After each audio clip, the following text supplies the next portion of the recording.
Up with you starting right now. Here we go. Yeah. Get Up is presented by Crest 3D White, and we have an all-star team, quite literally ready to go. Shump is back in studio with us.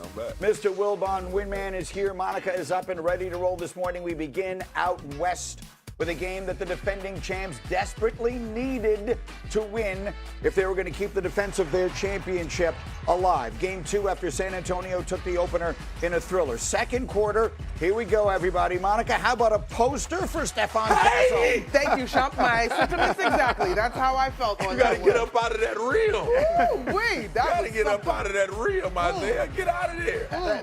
Hartenstein on the wrong end of that one. Look at Wemby. Look at his face. Game, respect, game. 100%. Meanwhile, here's SGA. There was a lot of this going on the night. He's going to knock down this jumper. OKC up 11, and we're not exactly sure when it happened, but Wendy, there's Jalen Williams limping off. He's headed probably for an MRI machine. He's already had 3 hamstring injuries this season. So that's a concern for sure for OKC. 8 minutes to go in the third. We know he can do this.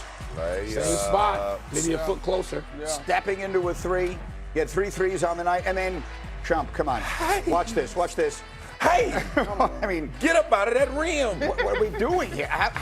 You've never seen anything like that. Wembanyama 17 rebounds on the night. Spurs within 1. Now it's SGA spinning, no good. Chet Holmgren and Dylan Harper go down, and this is of significant concern. Man, I'm sorry to say this again. I think we're headed to an MRI machine here, and the results could be very important for the rest of this series. Dylan Harper's so important to what they do. And then SGA, Michael, really took over in the game when his team needed him. We thought we might see this in game 1. We saw it necessarily in game 2. That one gives the Thunder an 8-point lead. Next possession, same score. It's SGA. He's dishing, and look at Chet taking it strong.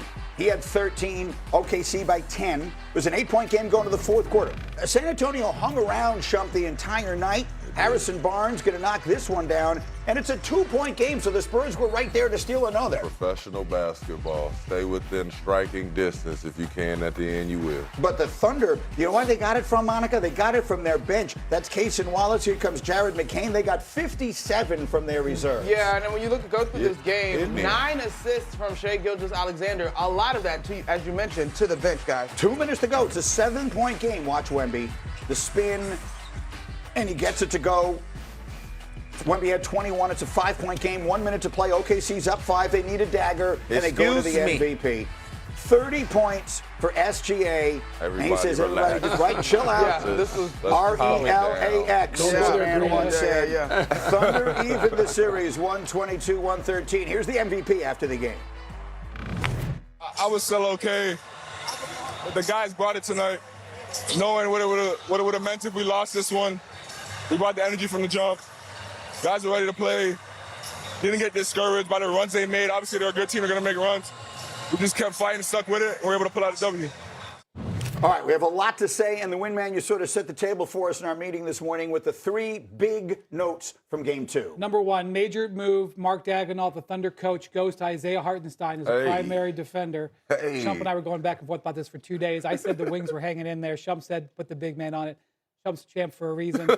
Isaiah Daigneault's a champ for a reason. Yeah. Hartenstein defends him on 47 plays last night. Wembanyama goes from 21 shots in the paint in Game 1 down to less than 10 in Game 2. Their interior scoring completely changes. Number 2, Shai Gilgeous-Alexander has not been himself for the last couple of games. He was averaging less than 30 points. This guy's averaged 30 points for 4 straight seasons. Back to 30 points last night. He's able to find his way through the double teams. They're double teaming him incessantly. 53 double teams in 2 games. He's finding his way through it. Shai was back. But number 3, and I hate to do this, it's the injuries. The injuries are now going to be defining the series going forward. Yes, the Spurs cannot withstand these injuries to their guards. 27 points allowed off turnovers last night. We could play Stefan Castle highlights for the next 5 minutes, but he has 20 turnovers in the 2 games because the Thunder come at you like thieves. They're slapping at you. They had 4 guards come off the bench yesterday. Off the bench, that generated 11 steals. It's a terrible cocktail to be down guards and facing the Thunder at the same time. So the name that's going to come up and it needs to is De'Aaron Fox. Has to for San Antonio. But let me go back to those reserves. They're not reserves. They played so many minutes all year, particularly this season because of the injuries that OKC had, particularly to JW. They're not reserves. Yeah. Those guys are used to being in pressure situations. They're used to being in long stretches, so it's not a surprise. They are ready, but still, but on the other side of that with the injuries, De'Aaron Fox. Meaning, do we expect him back in Game 3? Was this one where you steal Game 1, so you figure let's err on the side of caution in Game 2, not bring him back, and we expect him to play the third game? We don't know. Yesterday, when Shams told us that was a high ankle sprain, I sat back in my chair because that was the first I had heard it was a high ankle sprain. They're very unpredictable. Maybe he can get through it.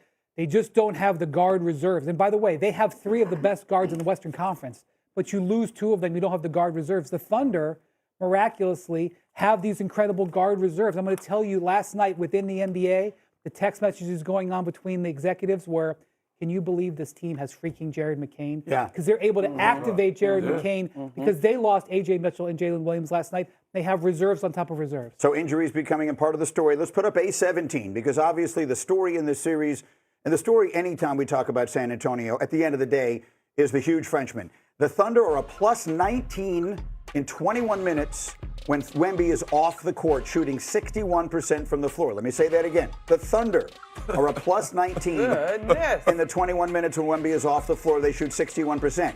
In the 85 minutes when Wemby is on the floor, the Thunder are a minus 17, shooting 40% from the floor, shooting a lot more jump shots and threes. Monica, I'm not a basketball expert, you are, but those numbers seem pretty stark to me. And Wembanyama played a lot of minutes in Game 1, and that they may have found a little bit of a response to him in Game 2 with Hartenstein. I do think one thing Shea said post-game was that you're going to have to give Victor Wembanyama multiple looks, right? So I wouldn't be surprised if we do see a splash of back to the guards guarding him as well. But I thought Isaiah Hartenstein did a really good job. But there was a moment in the game, there was a stretch, I think it was in the second quarter, where Wemby was off the floor. And this is when Chat gets a little free a little bit. I think Isaiah Hartenstein had a good moment. But something to me that has been essential to this Thunder team is the joy and the jovialness they play with. Obviously, in the pursuit of a championship, some of the smiles get tightened up. But there were so few moments that you didn't have the breathing room that you're accustomed to seeing from them.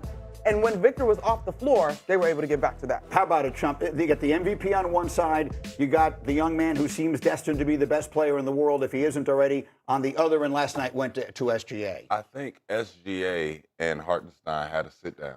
Because if you notice, SGA couldn't get to that mid-range. It was all about trying to get all the way to the rim or was settling for a three-pointer. He got back to his mid-range because he now knows, engage him.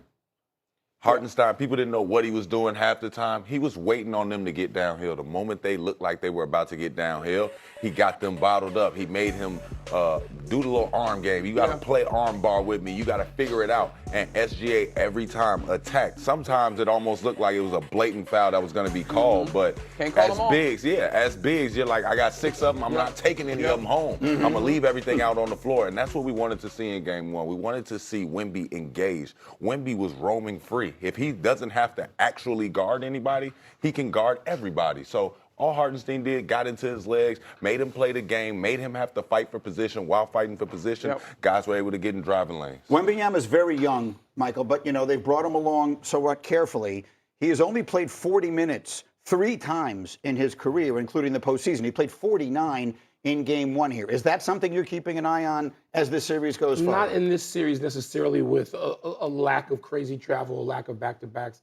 Not necessarily. I mean, look, it just the pressure wears on you as much in a long, difficult series with a nemesis. Somebody, there's emotional expenditure of energy. We know that. We talked about that yesterday with Wembanyama. I thought that SGA coming out early, he is a let the game come to him quintessential player. That was not time for that anymore yesterday. He needed to force the action in the mid-range, and he did. Remember, his own team needs to have a familiarity, and they got in a familiar zone when he did. So with SGA doing that, that's Oklahoma City basketball at its best. And they're going to have to look.